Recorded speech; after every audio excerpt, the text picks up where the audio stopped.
Hey everyone, my name is Ryan Skinnell, and I'm an assistant professor of English at San José State University. Um, we are in day, I don't know, like 7 of the coronavirus shutdown, and we were supposed to have later this week a CV workshop for professional development. But for reasons that I think are probably pretty clear to everybody, that does not look like it's going to happen. So what I figured I would do is spend a little time, put together a video, and give you some sense of what it was I was going to talk about in the workshop so that you can use that information if you're so inclined as you're trying to build a CV later, whether you're applying for graduate school or trying to get an academic job, or you just want to know what the heck this thing is. So you'll notice on the left of my screen, there's a basic rundown of the things that I'm going to talk about today. On the right of my screen, there is a copy of my current CV, and then there will be some other things that come through as well. So what I'll do is I'll talk a little bit about different parts that I think are important for you to have, and then I will make documents available through the Graduate Student Professional Development group so that if you want to look at them in more detail, you can. Which means if you don't get a chance to read every individual line, don't worry, you can always look at these later, or you can reach out to me. You'll see my email address is here. I'm sorry, that's not my email address. This is my email address. So you can always reach out to me if you'd like to, and I'll be happy to send you materials as well. I'm going to try and keep this relatively short because I know that after not very long, it gets kind of boring listening to somebody like me talk about this kind of stuff. But I might make subsequent videos if that seems necessary. So to start with, what is a CV? A CV is basically the same thing as an academic resume, but the genre differs slightly from what you might have in an ordinary resume. So for one, it's not limited in length. You'll notice down here, the current version of my CV is 23 pages long. The reason is that it's supposed to document your entire academic life, right? So it's not something that you just keep down to 2 pages and remove things as they get outdated. You leave sort of everything on there. There are some things that you might take off at some point. So for example, on one of the versions I'll show you later, as a graduate student, I had classes that I took listed on my CV because I used those to demonstrate that I had taken a series of classes and learned a series of things to show that I was a good applicant for PhD programs in particular. But now that I'm several years into my career, it's not really necessary for me to show that I took a certain number of classes or certain kinds of classes, so those are gone. But by and large, most of the stuff on your CV stays as long as you're alive. And that's why they get so long. Mine is, like I said, is 23 pages. I had a professor, my PhD, whose was like, I don't know, 65 pages or something like that. And that was 10 years ago, 15 years ago. So I'm sure it is much longer than that now. I think last time I saw Noam Chomsky's, it was 130 or 150 pages or some ridiculous thing like that. So I know that that is daunting, but part of what I want to talk about today is you shouldn't let that daunt you. So just keep that in mind. Tuck it away. Keep it in mind. Another difference between a CV and a resume is that there's rarely descriptive text in a CV. So you don't have like an objective or statement of objectives. You generally don't have descriptions of your positions and the things that you did while you were in those positions. By and large, a CV is a conventional document, which means that people make sense of the things that are in your CV based on the relative conventions of those things. So you'll see here, for example, that I have full-time tenure track appointments listed on my CV. I don't have to describe what happens in an assistant professorship because most of the audiences for my CV know what an assistant professor does. I teach, I do research, I do service, I'm on committees, I'm on things like that. I don't need to go into excessive detail to explain those things because this is conventionally understood. There are some, again, exceptions. There are exceptions to basically everything. So you'll notice right underneath it, for example, that I'm assistant writing program administrator. And I do write down here what my major responsibilities are, because a lot of people know what a writing program administrator is, but not everybody, certainly not everybody in an academic outside of an English department knows what that is. So I have some pretty limited description here.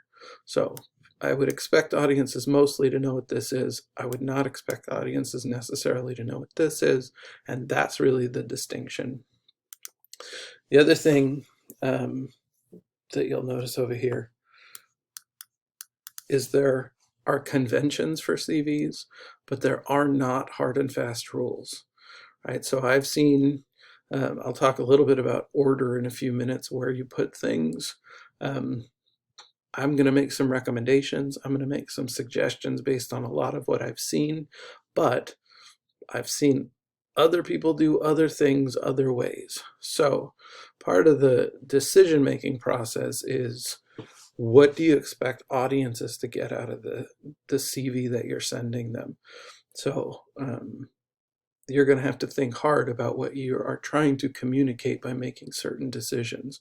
Do you put academic appointments first, or do you put education first? Well, it kind of depends. If you put education first, then it gets it out of the way. It demonstrates that you have the basic qualifications. I have a PhD, an MA, and a BA. But people don't really need to like hang out with that information. All they need to see is that it's there, and then I can move on. Then they can move on, sorry. So that's my decision making on that. Academic appointments might require a little bit more attention because they'll have to see the different positions that I've held in the different places. Whereas this is it's disposed of pretty quickly, that information. All right, so a CV, like I said, it translates to the course of your life. It's a documentation of your entire professional career as an academic. The ways that it get used, I put here, all the ones that I could think about. So oftentimes you use them to apply for things. You're applying for graduate school, you're applying for jobs, you're applying for research and administrative positions. If you are submitting grant proposals, they often ask for CVs, or doing consulting. A lot of times when you submit research or scholarship, so for example, I recently sent off a book chapter for review that's going to go into an anthology, and they asked for a copy of my short CV, right? So this CV here, I said, is 23 pages. Almost never do I send out the full CV. Almost always when people ask for a CV, what they ask for is a 5-page version, or a 2-page version, or a version relevant to the work that you're trying to do. So this is really, in a lot of ways, it's a memory document. It allows me to look at it and say, okay, so if I'm applying for a grant, then they're going to want to know about things that I've published, research that I've done, other grants that I've received. Most of the time, they're not terribly interested, if I'm applying for a grant, in all the teaching I have done, or all the various classes that I've done. So I might pare that significantly back and leave in the other stuff. So really what the CV does is it allows you to compile in one place all of the stuff that you've done, so that when you need to pick and choose and cut parts out of it to submit separately, you've got it all there. I'm going to make a quick plug here. In addition to having my CV, which is this 23-page document, I have a second CV, which is much shorter, not because it's not equally as long in reality, called a CV of failures. I started keeping this fairly recently, just maybe 2 years ago. I started trying to put it together from memory, which is why it's so short. Not because it actually documents all the times that I have been rejected, or all the times that I have failed, just because it also is a document that records the failures of my memory. One of the things that it's easy to forget as an academic is when something doesn't work. You send something out for publication, or you apply for a job or something like that. It's easy to forget all the work and all the time and all the accomplishment that actually goes into that thing, even if it turns out to be a failure. So I started keeping a CV of failures because it's actually a really fascinating process to try and think back of all the work and all the accomplishments I've had that didn't pan out. And you'll notice there's a fair number just in my memory of things that I have not had be successful. If I had started documenting earlier, or had a better system for figuring out what those things were, this would be a much longer document. But it's useful, I think, for me at least, to have a sense of all the things that have gone into my career, even when they didn't result in the ways that I wanted them to. So it might be worth keeping one of those too. I'm never sending this to anybody. It's really just a document for me, again, as a memory document to see all the things that I've done. All right, so the other things that your CV does as you're applying for jobs, you're applying for graduate school in particular, is that your CV is a thing that you can refer to. So the letters of application, for example, point to your CV. Your letters can explain some of the items in more detail, right? So if you taught, for example, in this version of my CV, this is the version of my CV that I sent out when I was applying to PhD programs. I have in here the titles of classes that I've taught. I don't have those in my longer version. They have now disappeared. And I just list the title. So if I'm writing a letter with my current version, I might refer to my CV and say, I taught English 259 Seminar in Composition Studies, which was about this, that, or the other. And I would use that as a way to document whatever it is I was trying to document in my application. Briefly, to come back to this one, this, again, as I said, this is the version that I sent when I was applying for PhD programs. You'll notice it's 4 pages, not 24 pages. Earlier I said I would encourage you not to be too concerned about the fact that Noam Chomsky has a 150-page document, and you probably don't. I don't either, for what it's worth. But I know that it can be daunting to see academics who have been in the field for a long time, to see their CVs because they are so long. In large part, that's because we are so old. You grow your CV as you work in the field. It just happens. I think oftentimes people who don't have longer CVs, faculty who have been around for a long time who don't have long CVs for no reason other than the fact that they just haven't written them down. CVs have become indispensable in an academic career.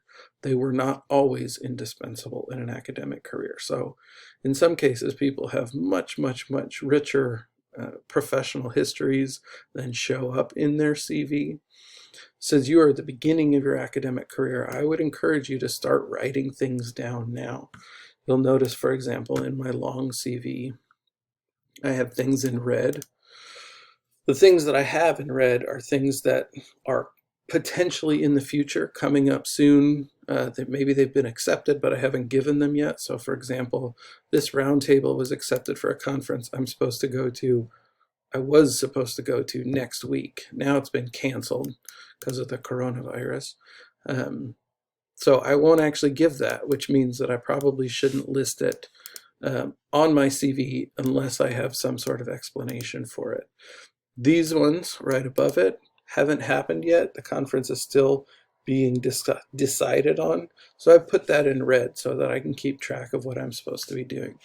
I have works in progress, things that I think I'm going to turn into journal articles or books or whatever. but that I don't know yet. So really the red is for me to keep track of things, so that when they change or when they update or when they don't happen, I know what I need to go back to and fix. All this to say, as you're thinking about building a CV, it's probably a good practice to get in the habit now of putting things on a CV so that you can keep track of the things that you're doing, the things that you've done, the things that are accomplished, the things that are still in process. And you can begin to document your professional life now so that later on when you're applying to PhD programs or you're applying for jobs or you're applying for grants or whatever else you need a CV for, you have as thorough and as comprehensive one as possible so that you can make some good decisions about it. I don't recall if there's anything else in this one that I think you need to see. Most of this I'll cover in slightly more detail when I talk in just a minute about organizing a CV. Before I get to that, however, I do want to come down here and just cover some quick points. So I said earlier, I rarely submit my full CV. I often submit parts of it. You can add and subtract detail as necessary to your CV. It is a living document.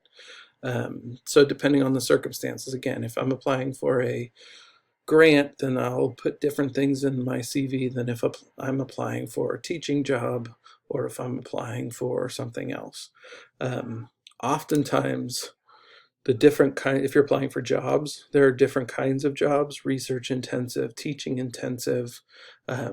So in your CV, you might move things around, right? In this version of my CV, teaching experience comes first. But if I was applying specifically for a research job, then I might put research first, and then I would move teaching down here to where I've got publications. If I'm applying for an administrative position, then I would put administrative work above my teaching or above my research. In other words, you should organize it in such a way as it highlights the things that you want highlighted.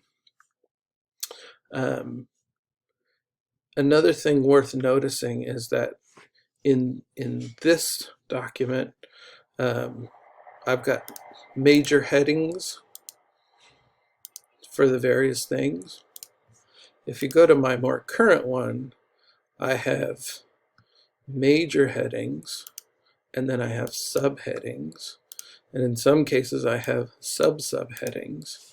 I said earlier that there are conventions, there are no hard, fast rules. You can make up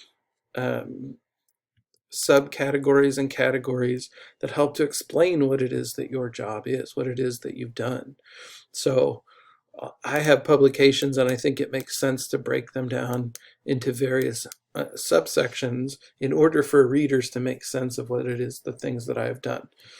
But over here, where I only had a few publications, I didn't really need subsections, right? I just needed a section. And I think it's fairly easy to make sense of what these various things are, or easy enough, I should say. Whereas it's much harder when I have lots of things. The same is true with teaching. I've now taught at 5 different institutions, and so I have subheadings to break down the different institutions. I have sub-subheadings to break down whether they're graduate classes or undergraduate classes, faculty seminars and curriculum development. So it's fine and useful and important to create headings and subheadings that reflect the work that you do. Make it readable for different audiences. Again, if you're sending it to a bunch of other academics, then you don't have to describe what your position as an assistant professor is. If you're sending it to non-academics, maybe you need to give some more definition, more explanation, more narrative description. So again, you should make this document reflect the goals that you're trying to accomplish. Do not make stuff up ever. Just ever. Don't make anything up. Shouldn't have to be said, but every year or two, there's some news story about somebody who invented a thesis, invented a degree, invented a book that they wrote in order to accomplish some goal. And it almost always ends poorly. So don't make anything up.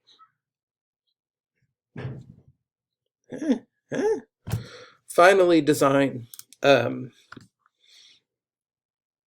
There are lots of sort of best design practices in document design, most of which I'm not going to talk about today.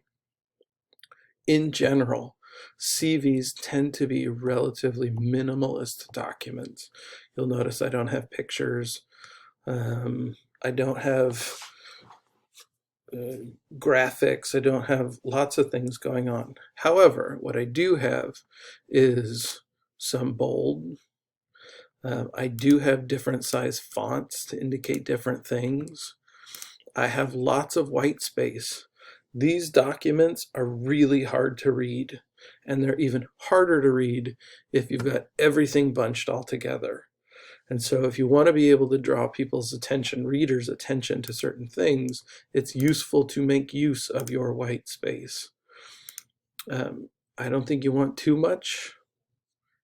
Part of this is a subjective guess about these things. I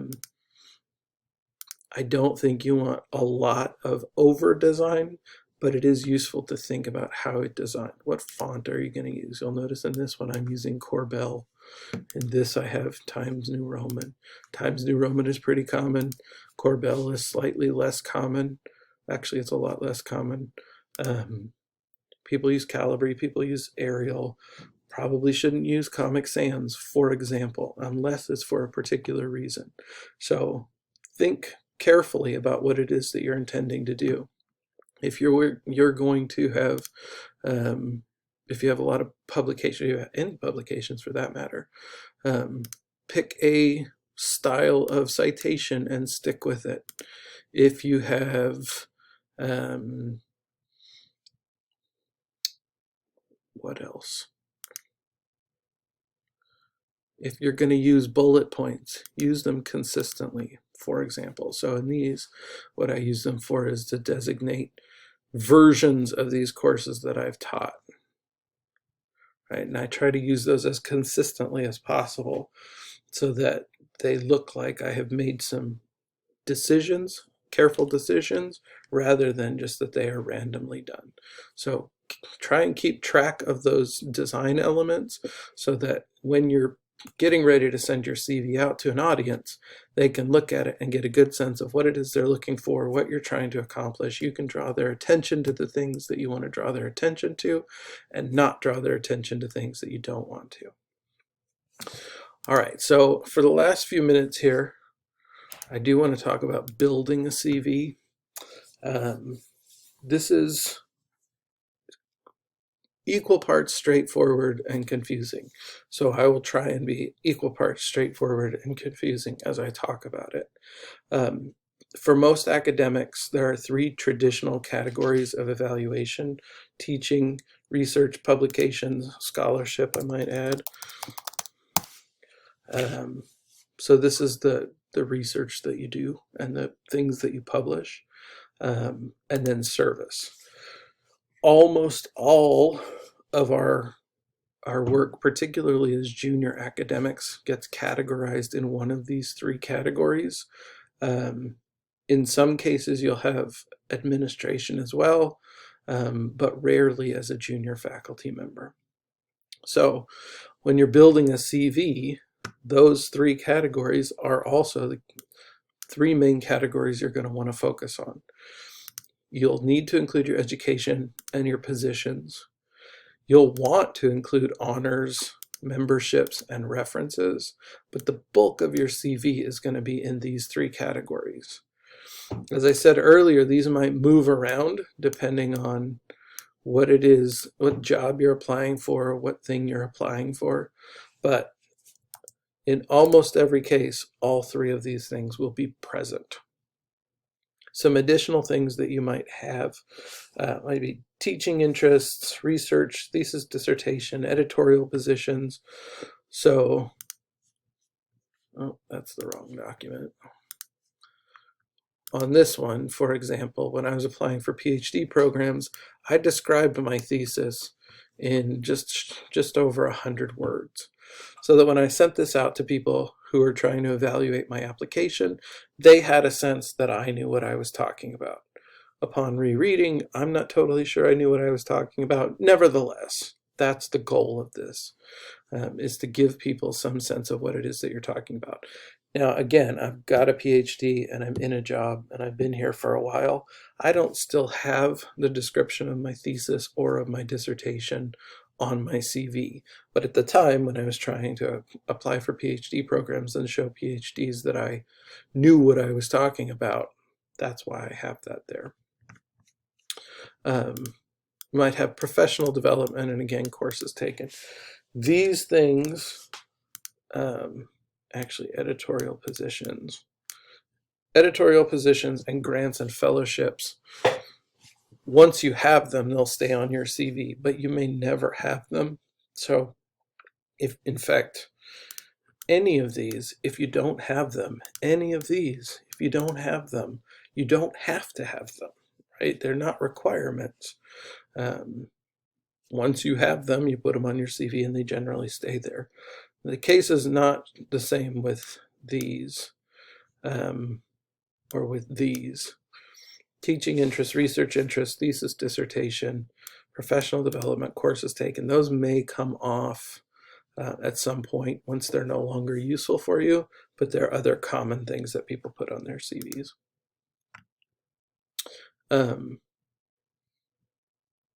As I said earlier when I was referring to these, to my larger CV and comparing it to the one I sent for PhD programs, these may or may not have subheadings.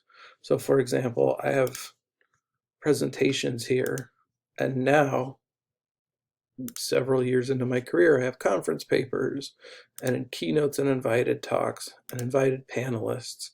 You may not have those to begin with, and that's okay. You can start to build in subheadings if you need to at some point, but there's no reason that you should feel that you should have them now. Those are the sorts of things that develop over time, that sort of naturally develop over time for most people. So it's fine if you don't have everything now. Part of the reason that I pointed these out is that almost all the things, if you look at my long CV, almost all the things in it, nevertheless, still fall into these three categories. With a few exceptions, I've got education and positions, and then mine is actually organized this way for a variety of reasons. No, there. So I've got research before teaching, but teaching before all the other sort of less significant forms of research than publications. But again, almost all of my CV is still organized around these three traditional categories. And then there are subheadings within each one of them to say, here's this kind of research, here's this version of teaching, or whatever they are. So if you keep in mind what these three things, these three major categories are, then it makes it easier to sort of make some decisions about how you're going to organize your CV. I have been talking for an exceptionally long time, and I'm going to stop now. So if you have questions, if you have concerns, if you just want documents, materials, or anything else, please feel free to reach out to me. This is my email. You can also reach out to the Graduate Professional Development Club, and they can forward on your questions, your queries to me. I will try to make these documents available to you so that you can refer to them at your leisure. Thanks for watching.